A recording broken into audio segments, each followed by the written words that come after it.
नमस्कार। आकाशवाणी के समाचार सेवा प्रभाग की प्रस्तुति न्यू इंडिया समाचार में हार्दिक स्वागत अभिनंदन है। दोस्तों, मैं हूं मुनीश शर्मा और मैं हूं विनीता ठाकुर। आज हम आपके लिए लेकर आए हैं 1 से 15 नवंबर का अंक। दोस्तों, जनजातीय आबादी भले ही छोटी है, लेकिन ये देश भर के दूर दराज इलाकों में फैली हुई है। केंद्र सरकार उनके विकास और कल्याण के लिए निरंतर कदम उठा रही है ताकि विकास का फायदा इनके गांवों, पहाड़ियों और जंगलों में बसे हुए प्रत्येक व्यक्ति तक पहुंच सके। पिछले 10 वर्षों में चाहे यातायात के साधन हो, बिजली, पानी और इंटरनेट कनेक्टिविटी हो, या लगभग 24 लाख जनजातीय परिवारों को वन अधिकार अधिनियम के तहत भूमि और आजीविका की सुरक्षा दिलाना हो, या फिर युवाओं की शिक्षा के लिए शिक्षण संस्थाओं का विस्तार, एकलव्य विद्यालय जैसी विशेष व्यवस्थाएं और प्रतिवर्ष लगभग 30 लाख जनजातीय युवाओं के लिए छात्रवृत्ति की व्यवस्था। केंद्र सरकार ने विभिन्न योजनाओं के जरिए जनजातीय विकास को नई दिशा दी है। इस 15 नवंबर को देश 5वां जनजातीय गौरव दिवस मना रहा है और भगवान बिरसा मुंडा की 150वीं जयंती का समापन भी हो रहा है।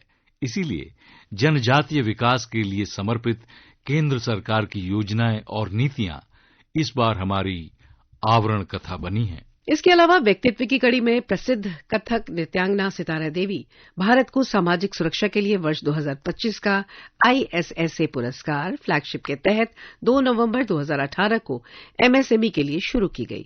12 घोषणाओं से बीते 7 वर्ष में उद्योग क्षेत्र में हुई उन्नति, केंद्रीय मंत्रिमंडल के निर्णय सहित प्रधानमंत्री नरेंद्र मोदी के पखवाड़े भर के कार्यक्रमों को इसमें शामिल किया गया है।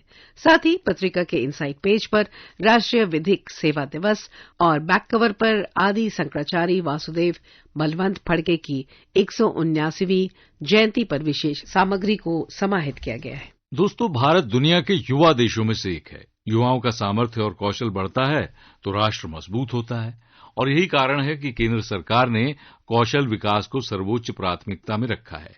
इसी कड़ी में प्रधानमंत्री नरेंद्र मोदी ने देश के युवाओं को पीएम सेतु योजना समेत 62,000 करोड़ रुपए की विभिन्न योजनाओं का उपहार दिया। ये योजना देश भर के 1000 ITI संस्थानों में विश्व स्तरीय सुविधाएं उपलब्ध कराएगी ताकि युवाओं को कौशल, उद्योग आधारित शिक्षा और रोजगार सृजन के अधिक अवसर मिलें। भारत ज्ञान और कौशल का देश है। यही बौद्धिक शक्ति राष्ट्र की सबसे बड़ी ताकत है। जब ये कौशल और ज्ञान देश की आवश्यकताओं से जुड़ जाता है तो इनकी ताकत कई गुना बढ़ जाती है। प्रधानमंत्री नरेंद्र मोदी की सोच हमेशा रही है कि जब तक हम श्रम और हुनर को प्रतिष्ठा नहीं देंगे, उन्हें सार्वजनिक जीवन में सम्मान नहीं मिलेगा, तब तक शायद वो अपने आप को कम महसूस करेंगे।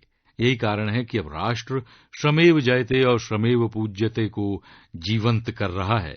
नई दिल्ली के विज्ञान भवन में आयोजित कौशल दीक्षांत समारोह के दौरान प्रधानमंत्री नरेंद्र मोदी ने कहा कि आज 21वीं सदी की मांग है कि हम देश की जरूरत को ध्यान में रखते हुए local talent, local resources, local skills और लोकल नॉलेज को तेजी से आगे बढ़ाएं।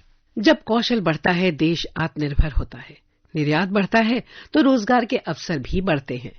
2014 से पहले भारत को फ्रेजाइल 5 इकोनॉमी कहा जाता था, यानी ग्रोथ कम थी, रोजगार भी बहुत कम थे।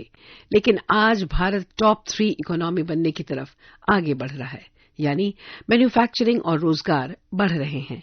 मोबाइल, इलेक्ट्रॉनिक, ऑटोमोबाइल और डिफेंस सेक्टर में भी मैन्युफैक्चरिंग और एक्सपोर्ट में अभूतपूर्व वृद्धि हुई है। बड़े उद्योगों से लेकर MSME में अभूतपूर्व रोजगार का निर्माण हुआ है। प्रधानमंत्री नरेंद्र मोदी ने कहा कि इन सब का बड़ा लाभ युवाओं को और विशेषकर ITI के कुशल युवाओं को हुआ है। PM सेतु योजना भविष्य के उद्योगों के लिए करियर लॉन्चिंग हब तैयार करने में मदद करेगी।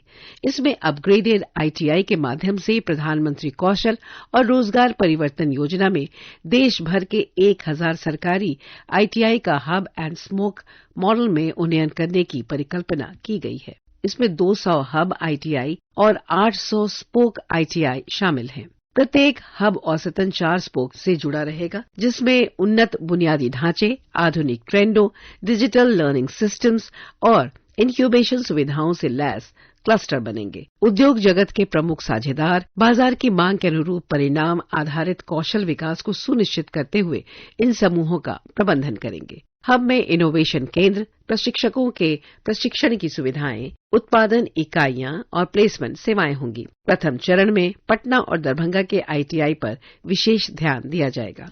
आईटीआई में अब IT, drone, EV, health take, green energy जैसे अन्य कोर्स भी शामिल हैं। पीएम सेतु की सभी जानकारी पत्रिका पढ़कर ली जा सकती है।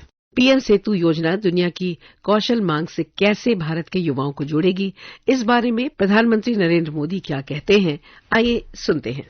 साथियों, हमारी आईटीआईज इंडस्ट्रियल एजुकेशन के बेहतरीन संस्थान तो है ही, ये आत्मनिर्भर भारत की वर्कशॉप है। इसलिए हमारा फोकस इनकी संख्या बढ़ाने के साथ ही इनको लगातार अपग्रेड करने पर भी है।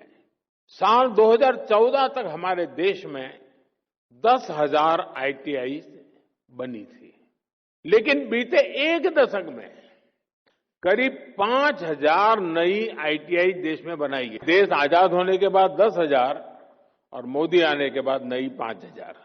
इंडस्ट्री को आज कैसी स्किल चाहिए, 10 साल बाद किस प्रकार की स्किल लगेगी, इसके लिए आईटीआई नेटवर्क को तैयार किया जा रहा है।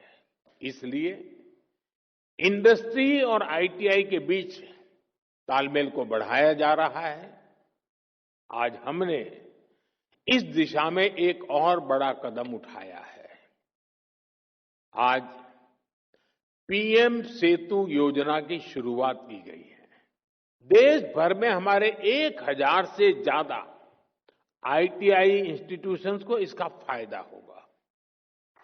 पीएम सेतु योजना के से इन आईटीआईज को अपग्रेड किया जाएगा। यहां नई मशीनें आएगी, आधुनिक मशीनें आएगी, इंडस्ट्री के ट्रेनिंग एक्सपर्ट्स यहां आएंगे। कारुकलम भी आज की और फ्यूचर की डिमांड के हिसाब से अपग्रेड होगा। एक तरह से पीएम सेतु योजना दुनिया की स्किल डिमांड से भी भारत के युवाओं को जोड़ेगी। दोस्तों, विकसित भारत का निर्माण तभी संभव है जब अन्नदाता सशक्त और खुशहाल हों, और इसी विजन के साथ प्रधानमंत्री नरेंद्र मोदी के नेतृत्व में केंद्र सरकार ने किसानों के कल्याण को सर्वोच्च प्राथमिकता दी है। इसी कड़ी को आगे बढ़ाते हुए केंद्रीय मंत्रिमंडल ने रबी फसलों की एमएसपी बढ़ाने का निर्णय लिया। वहीं दाल उत्पादन को प्रोत्साहन देने के लिए दलहन आत्मनिर्भरता मिशन को मंजूरी दी। ये मिशन 2025-26 से 2030-31 तक 6 वर्षों की अवधि में 11,440 करोड़ रुपए के वित्तीय खर्च के साथ क्रियान्वित किया जाएगा। इस मिशन से 2030-31 तक दलहन क्षेत्रफल को 310 लाख हेक्टेयर तक विस्तारित करने का लक्ष्य है। ये मिशन रोजगार सृजन भी करेगा। मिशन का उद्देश्य दलहन में आत्मनिर्भरता का लक्ष्य प्राप्त करना, आयात पर निर्भरता कम करना, किसानों की आय को बढ़ावा देना और विदेशी मुद्रा का संरक्षण करना है। मिशन की एक प्रमुख विशेषता पीएम आशा की मूल्य समर्थन योजना के तहत अरहर, उड़द और मसूर की अधिकतम खरीद सुनिश्चित करना है। इसके साथ ही देश भर में 57 नए केंद्रीय विद्यालयों की स्थापना, केंद्रीय कर्मचारियों के महंगाई भत्ते में 3% की बढ़ोतरी समेत कई अन्य महत्वपूर्ण प्रस्तावों को भी स्वीकृति दी गई है, जिनकी जानकारी पत्रिका में शामिल है। देश में सकल घरेलू उत्पाद में 30%, मैन्युफैक्चरिंग में 35% और निर्यात में 45% से अधिक के योगदान के साथ एमएसएमई सेक्टर भारत के वैश्विक व्यापार के इकोसिस्टम का महत्वपूर्ण भाग ही नहीं, बल्कि अर्थव्यवस्था की रीढ़ भी है। देश की उन्नति के इस मार्ग को और मजबूती मिली 2 नवंबर 2018 को, जब एक साथ 12 घोषणाओं के संग प्रधानमंत्री नरेंद्र मोदी ने एमएसएमई के सपनों को नया विस्तार दिया। भारत की अर्थव्यवस्था की असली ताकत गांवों, कस्बों और छोटे शहरों में बसे वे करोड़ों लोग हैं जो सीमित संसाधनों में भी अपने हुनर से रोजगार, उत्पादन और नवाचार की मिसाल पेश कर रहे हैं। इन्हीं लोगों के प्रयासों का संगठित स्वरूप है सूक्ष्म, लघु और मध्यम उद्यम यानी एमएसएमई। इसलिए बीते 11 साल में मिनिमम गवर्नमेंट मैक्सिमम गवर्नेंस के मूल मंत्र के साथ केंद्र सरकार ने कई ऐसे कदम उठाए हैं जिनके जरिए न सिर्फ ऋण और बाजार तक आसान पहुंच की सुविधा मिली है, बल्कि तकनीक के विस्तार सहित कारोबार में आसानी से लेकर नियमों के जाल से भी एमएसएमई को मुक्ति मिली है। अब तक 6.63 करोड़ पंजीकृत एमएसएमई और बीते 5 वर्षों में ही करीब 29 करोड़ लोगों को रोजगार का रिकॉर्ड आंकड़ा ये बताने के लिए काफी है कि इन 7 वर्षों में केंद्र सरकार की पहलों का कितना असर इस सेक्टर पर हुआ है। एमएसएमई पर एक विशेष रिपोर्ट पत्रिका में शामिल की गई। दोस्तों, भारत और यूनाइटेड किंगडम के बीच साझेदारी की जीवंत कड़ी वहां बसे 18 लाख से अधिक भारतीय हैं जो दोनों देशों के बीच मित्रता, सहयोग और विकास के पुल को मजबूत कर रहे हैं। इसी साझेदारी को आगे बढ़ाने के लिए ब्रिटेन के प्रधानमंत्री सर कीर स्टारमर भारत की 2 दिवसीय यात्रा पर आए। भारत ब्रिटेन व्यापक आर्थिक और व्यापार समझौते के कुछ ही महीने बाद अब तक के सबसे बड़े बिजनेस डेलीगेशन के साथ ब्रिटेन के प्रधानमंत्री की ये यात्रा भारत यूके साझेदारी में नई ऊर्जा और व्यापक दृष्टि का प्रतीक बनी। भारत यूके द्विपक्षीय वार्षिक व्यापार 56 अरब डॉलर का है, जिसे 2030 तक बढ़ाकर 2 गुना करने का लक्ष्य है। इस लक्ष्य को प्राप्त करने में comprehensive economic and trade agreement महत्वपूर्ण भूमिका निभाएगा, जिससे आने वाले समय में व्यापार और निवेश के नए रास्ते खुलेंगे। इस यात्रा के दौरान दोनों प्रधानमंत्रियों ने विजन 2035 के अनुरूप भारत ब्रिटेन व्यापक रणनीतिक साझेदारी के विभिन्न पहलुओं में प्रगति की समीक्षा की। ये भविष्य की भारत ब्रिटेन आर्थिक साझेदारी का केंद्रीय स्तंभ है। भारत ब्रिटेन संबंध और ब्रिटेन के प्रधानमंत्री के भारत दौरे पर विस्तृत रिपोर्ट पत्रिका में प्रकाशित है। बीते 11 वर्षों से केंद्र सरकार का निरंतर प्रयास रहा है कि किसान सशक्त हों और कृषि पर ज्यादा निवेश हो। करीब 6 गुना बजट, 2.5 गुना से अधिक उर्वरक सब्सिडी और फसल की बुवाई से पहले से लेकर बाजार तक साथ वाली क्रांतिकारी योजनाएं अन्नदाताओं के प्रति केंद्र सरकार की इसी प्रतिबद्धता का उदाहरण बनी है। इस बार किसानों को प्राथमिकता की साक्षी बनी राजधानी नई दिल्ली, जब कृषि धन धान्य योजना और दलहन आत्मनिर्भरता मिशन के साथ प्रधानमंत्री नरेंद्र मोदी ने 41,000 करोड़ रुपए से ज्यादा की सौगातें दी। भारत की विकास यात्रा में खेती और किसानी हमेशा से प्रमुख हिस्सा रही है। बहुत जरूरी होता है कि बदलते समय के साथ खेती किसानी को सरकार का सहयोग मिलता रहे। इसके लिए वर्तमान केंद्र सरकार किसानों की आय बढ़ाने से लेकर उन्हें आत्मनिर्भर बनाने का प्रयास कर रही है। दिल्ली स्थित भारतीय कृषि अनुसंधान संस्थान में आयोजित कार्यक्रम के दौरान देश के अन्नदाताओं की विकास यात्रा पर बात करते हुए प्रधानमंत्री नरेंद्र मोदी ने इन रिफॉर्म्स के साथ नई शुरुआत और उनसे मिले परिणामों का भी जिक्र किया, जिसे पत्रिका में विस्तार से पढ़ा जा सकता है। समाज के कमजोर, वंचित और हाशिए पर रहे लोगों को सुलभ न्याय मिले, उन्हें निःशुल्क कानूनी सहायता मिले। 9 नवंबर 1995 को लागू विधिक सेवा प्राधिकरण अधिनियम इसी दिशा में एक प्रयास था। निःशुल्क कानूनी सहायता की उपलब्धता के लिए जागरूक रहने के उद्देश्य से इसी दिन राष्ट्रीय विधिक सेवा दिवस मनाया जाता है।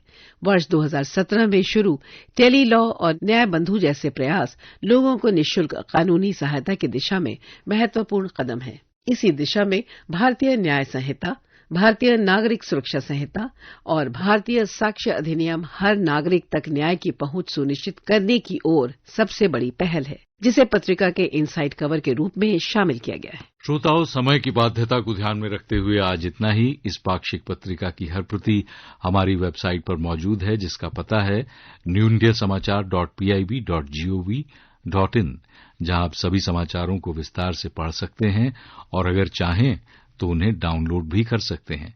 जी हां, डिजिटल और प्रिंट में ये पत्रिका आज देश ही नहीं बल्कि विदेशों में भी अपनी खास पहचान बना चुकी है, जिसका एक हैंडल है NISPIB इंडिया। इसके अलावा आप हमें response-nis@pib.gov.in पर ईमेल के जरिए अपने सुझाव भी भेज सकते हैं। आपके सुझावों का रहता है हमें हमेशा बेताबी से इंतजार।